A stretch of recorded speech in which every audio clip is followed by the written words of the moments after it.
Allez, bonjour à tous, nouvelle vidéo avec du Momox et premier achat, petit, hein, ça prend pas beaucoup de place, chez Speakeasy Records, une boutique de disques à Dublin. C'est du vinyle, hein, on dirait pas comme ça, donc c'est du petit vinyle. C'est un test et je vous expliquerai aussi pourquoi j'ai testé ça. Et également, c'est mon seul et unique achat du RSD, Record Store Day 2021. Voilà, il ne tient pas beaucoup de place. Voilà, on l'ouvrira à la fin ça. Allez, on va commencer par Momox. Ça, c'est un livre, j'ai vraiment hâte de l'ouvrir parce que c'est un livre, c'est un groupe que j'adore et je vais le dire pas cher, 4,98 je crois, un truc comme ça, enfin, moins de 5 €.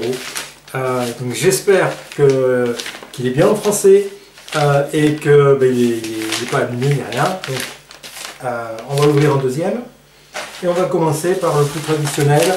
Ça a l'air des CD et un DVD. Et là aussi j'ai oublié ce que j'ai commandé depuis le temps. Donc on ouvre.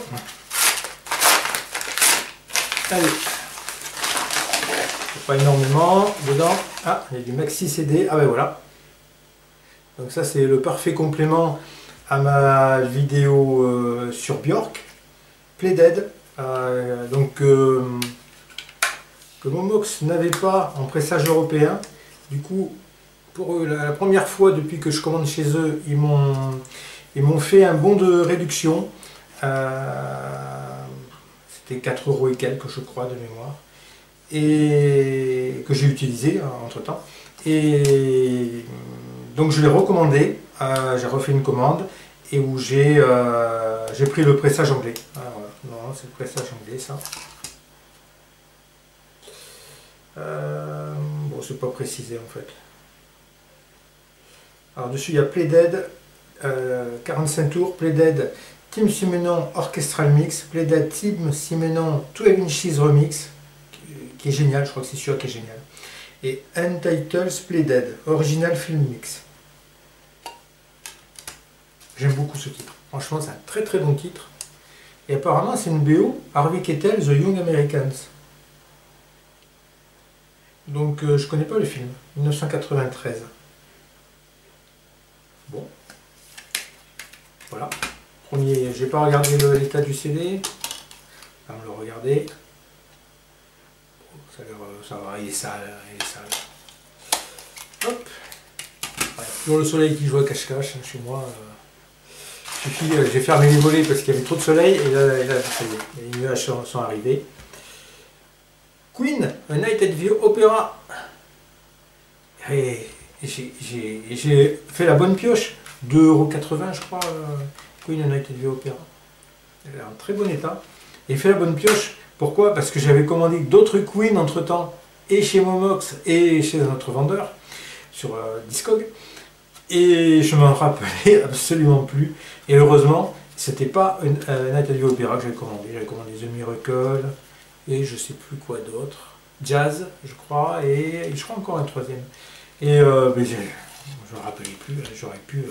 J'aurais pu tomber sur Night at the Opera commandé en double. Alors bon, ça j'ai le vinyle depuis des lustres. Des lustres et des lustres, ça ne me rajeunit pas. J'aurai maintenant le CD, parce que j'avais quand même de gros manques en CD.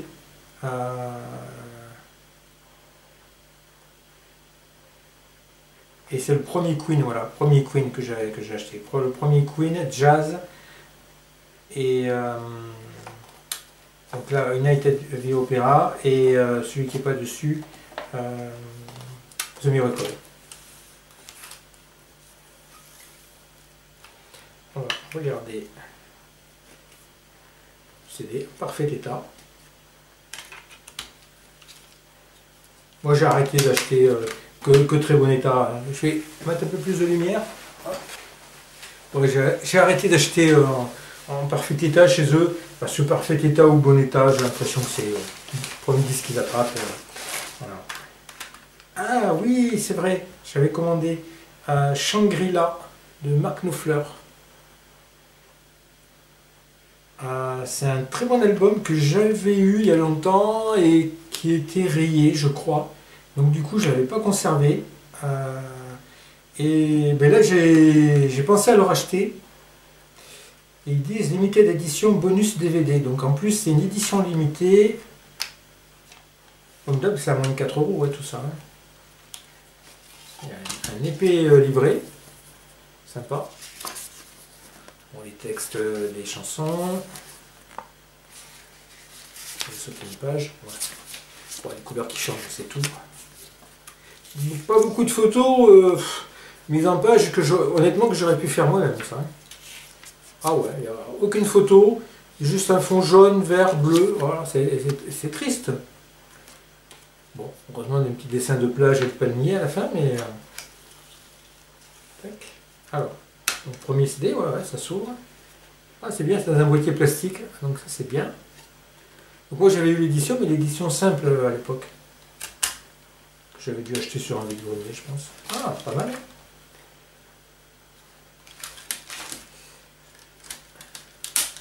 Ah, allez, tu sors. Donc ça doit être le DVD. Voilà, DVD. Contient, alors une interview, des extraits d'enregistrement studio et interview avec le groupe. Bon, il n'y a pas de titre inédit ou quoi que ce soit. C'est toujours sympa d'avoir une petite édition limitée avec un DVD en plus. Shangri-La, Marc Knopfler. J'aime bien la pochette assez sympa avec le jackpot. Hop. Et c'est déjà fini, le DVD. Ah, carton, boîtier carton. Mark Knopfler, A Night in London, que je connais absolument pas, recordé en 1996. Alors je sais pas pourquoi il est ouvert dans l'angle là. Je sais pas si c'est normal.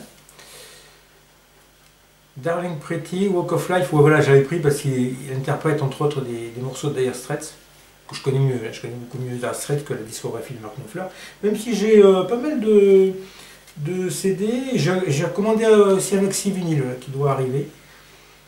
Walk of Life, Imelda, Father and Son, Golden Heart, Rudiger, Cannibals, Je suis désolé, en français, Last Exit to Brooklyn, Romeo and Juliet, ah, elle est bien, ça c'est Dire Straits, Done with Bonaparte, A Night in Summer Long Ago, Brothers in Arms, rien que pour celle-là, il faut avoir le DVD. Going On, Theme of the Local Hero, Are We in Trouble Now, Gravity Train. Audio English 2.0 stéréo, ça c'est de la musique. Alors, ah oui, mais c'est très succinct. Ah, mais ça s'ouvre. Quoi? C'est tout? Comme ça? Ah, je connaissais absolument pas ce. Ah ouais, attends, ça s'ouvre même pas complètement, ça fait comme. Ah oui, ça s'arrête là. Ah, et ça c'est pour pousser le boîtier en dehors. Oh lolo. Oh, pour Mark Knopfler, il va pas faire un truc, un packaging plus... Ouais, il est en très bon état. Oh, ils peuvent pas faire un meilleur packaging, franchement. Oh, c'est crado comme table. Ah, je suis déçu par le packaging, quoi. C'est... Bon, j'avais jamais vu encore ce type de packaging, mais... Bon, c'est un peu... bon... Voilà, j'ai pas payé cher, hein, je sais plus combien, mais c'était pas cher, moins de 5 euros de toute façon. Hein, donc voilà. Et l'important, je dis toujours, c'est la musique, les images qu'il y a dessus. Allez, le bouquin. Alors il est assez lourd, hein, il est assez lourd. Des couvertures cartonnées épaisses. Espérons qu'ils sont en français. Sinon... Jusqu'à présent, j'ai pas eu de mauvaise surprise. Tout ce que j'ai acheté en DVD, film ou en livre chez Momox, c'était toujours du français. Parce que des fois, c'est pas précisé en fait hein, sur Momox. Mais avec les codes barres, on arrive à regarder sur internet et voir ce que c'est. Ah, ça arrive. Il était une fois. Donc déjà, c'est en français. Bon, il a pris un petit peu. Il a été un petit peu beugné. Ah, et surtout là-haut. Ah oui, les poches. Et, ah oui. Donc ouais, il a pris quelques coups malheureusement.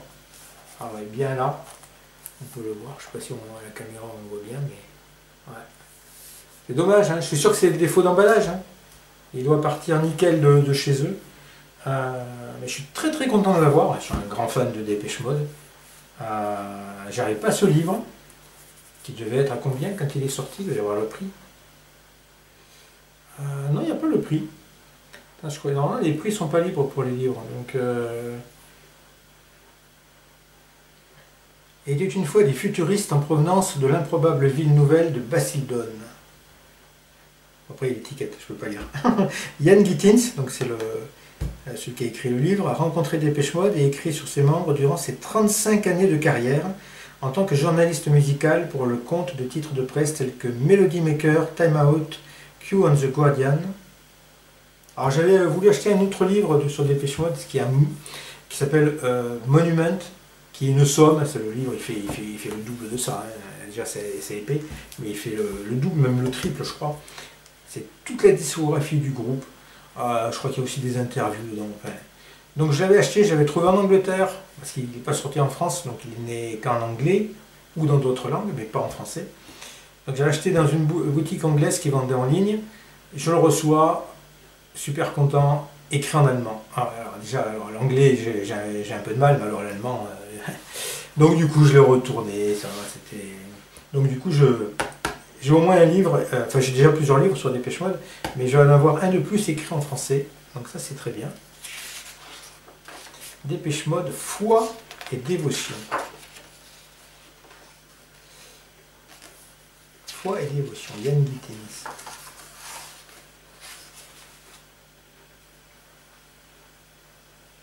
« 2019, il est récent. Hein. Édition 2019, il est sorti il y a 2 ans. Donc je ne sais pas combien il est sorti il y a 2 ans, mais pour qu'il l'ait déjà à moins de 5 € sur Momox, c'est bizarre qu'il n'y ait pas de prix.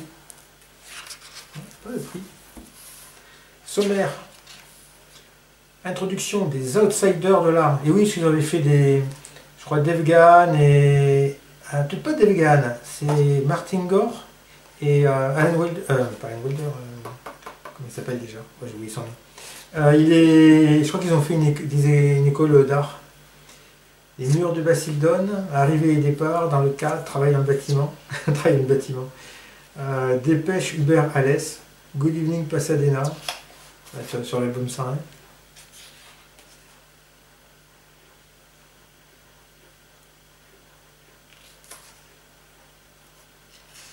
Alors, mais ça, je crois, si c'est bien écrit, je vais le dévorer. Dépêche Mode ne fut jamais le groupe qui avait les plus grandes chances de réussite. Timides et gauches, ses membres n'étaient pas des avant-gardistes de la scène pop, avec un manifeste visant à détruire les règles des hit-parades et l'industrie de la musique. À l'origine, en effet, les arbitres du bon goût et les créateurs de tendances se moquèrent ouvertement de leurs maigres chansonnettes enjouées. Ouais, bon, on sent que c'est de la traduction quand même, on sent que c'est pas un style naturel français.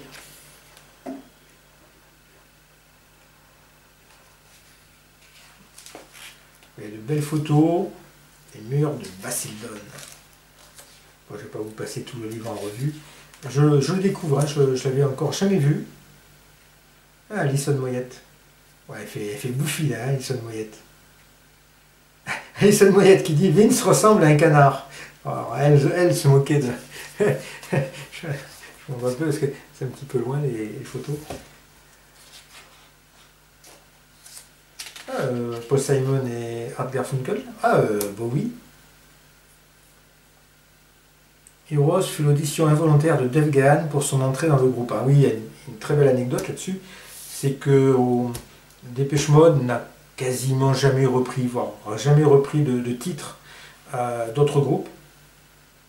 Et au décès de David Bowie, Dave Gahan a repris Heroes en live lors de la tournée, en hommage au fait qu'il ait été embauché parce que Martin Gore et Vince Clarke cherchaient un chanteur. Ils avaient passé une annonce dans le Melody Maker, je crois.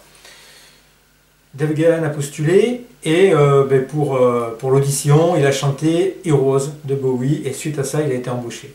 Donc en hommage à Bowie, par rapport au fait que cette chanson lui a servi, il a repris Heroes durant la tournée qui se déroulait après le décès de David Bowie. Pas mal de photos en noir et blanc quand même, j'aurais pu mettre un peu plus de couleurs.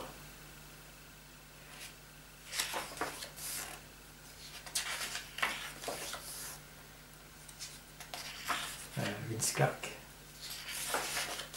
Ah, The Normal. Je l'ai ça, ce 45 tours. Il est la face B. Alors, c'est Warm Liver. Il y a Warm Liverhead dessus et il y a je sais plus quel autre morceau, mais il y a un morceau qui est vraiment très très très bon sur ce 45 tours. Je crois que c'est la face B. C'est un bizarre album, je fais aussi. Hein. Bon, de toute façon, voilà, on va pas tout passer. Ah, c'est époque autodestruction de Dave Gahan. Ça c'est Rageur, hein. Et Rageur c'est contre. Bon, bien, bien, il y a pas mal de textes, il y a pas mal à lire, il y a beaucoup de photos. Ah, c'est sympa dans la main là. Bon, ben voilà, il n'y a plus qu'à, hein. Il n'y a plus qu'à. Il y a un peu la discographie. On voit pas trop les... Ah si, ils sont là les albums, etc. Ah oui, mais il y a une partie de la discographie. Non, mais c'est bien.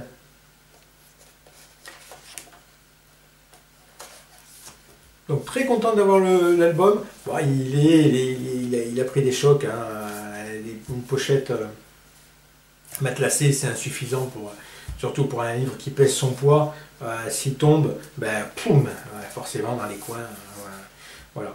Mais très très content de l'avoir. Franchement, ça complète admirablement ma petite comment dire, librairie sur le groupe. Allez, on passe à Spin Dizzy Records. Ah, c'est comme ça. Donc là, est-ce qu'il faut un cutter? Il faut un cutter. Je ne l'avais pas prévu.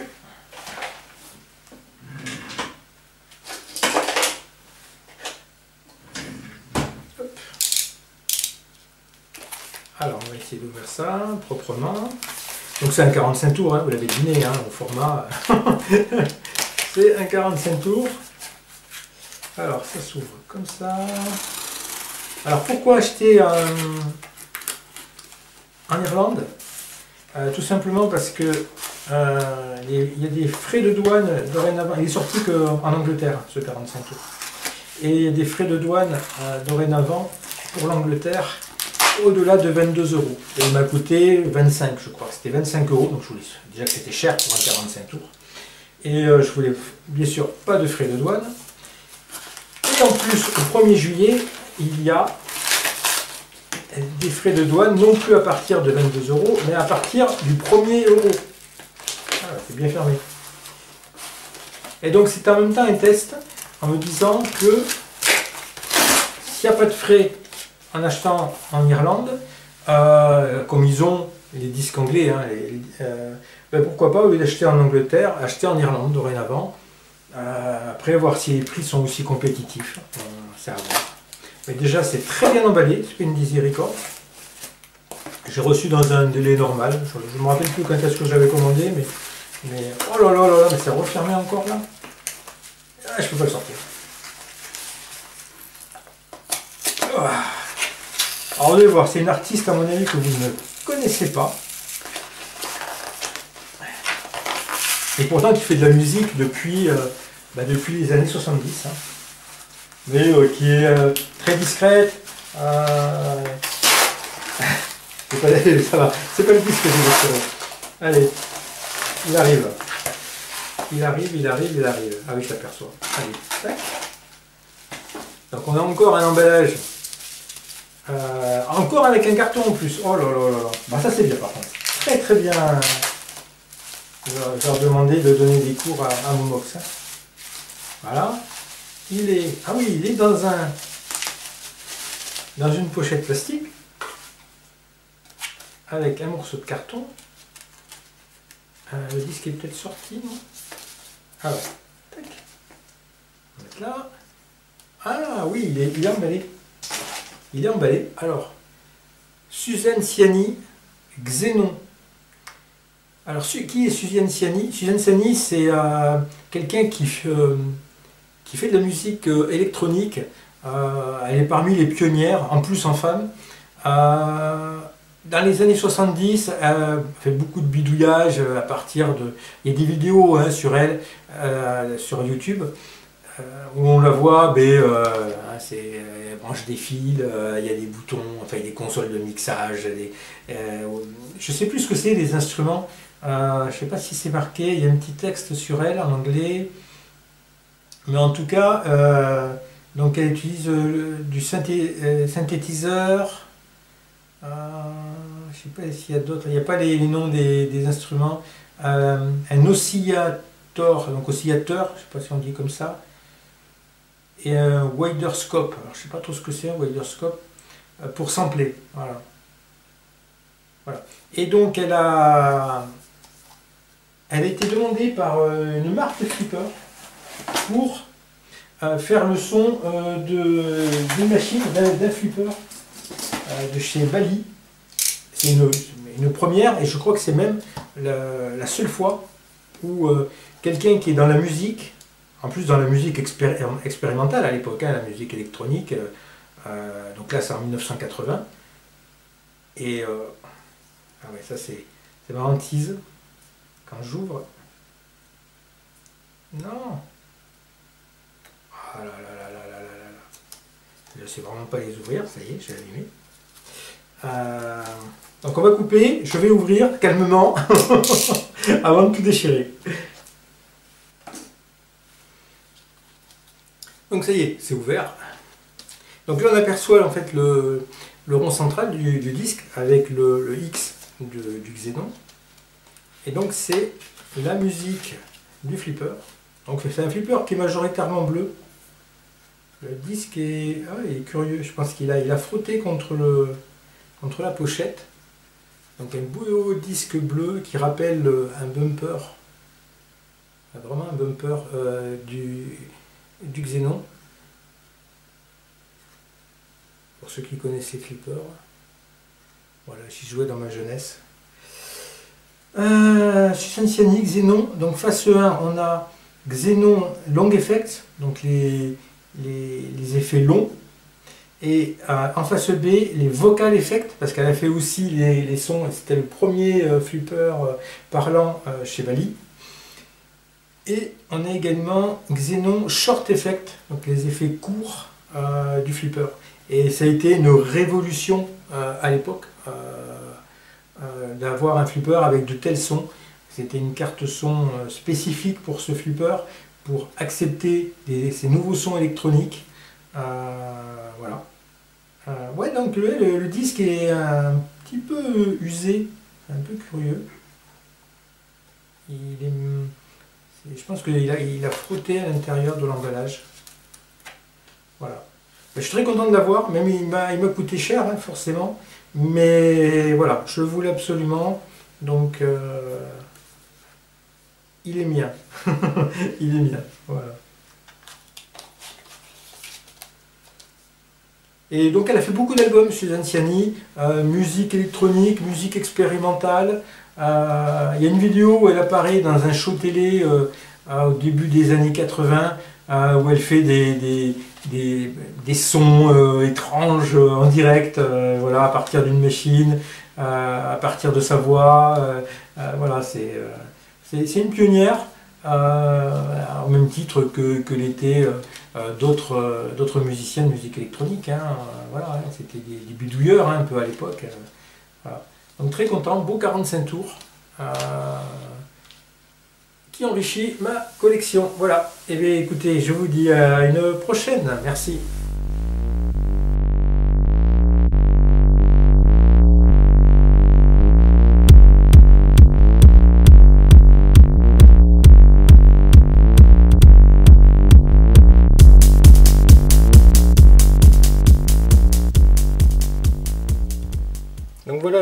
Xenon, le flipper, donc qui contient donc la musique, les sons créés par Suzanne Ciani à l'époque, en 1980, flipper de 1980, qui a eu un énorme succès. Il a été produit à beaucoup d'exemplaires, je crois que c'est de l'ordre de 10 000 exemplaires, ce qui est énorme pour un flipper de cette génération. Qu'est-ce qu'on peut dire? Donc carte son particulière pour ce flipper, pour pouvoir accepter les sons créés par Suzanne Ciani. Et on va mettre, donc voilà, ça c'est la voix de Suzanne Ciani qu'on entend dans la petite partie.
Voilà, petite présentation rapide du flipper.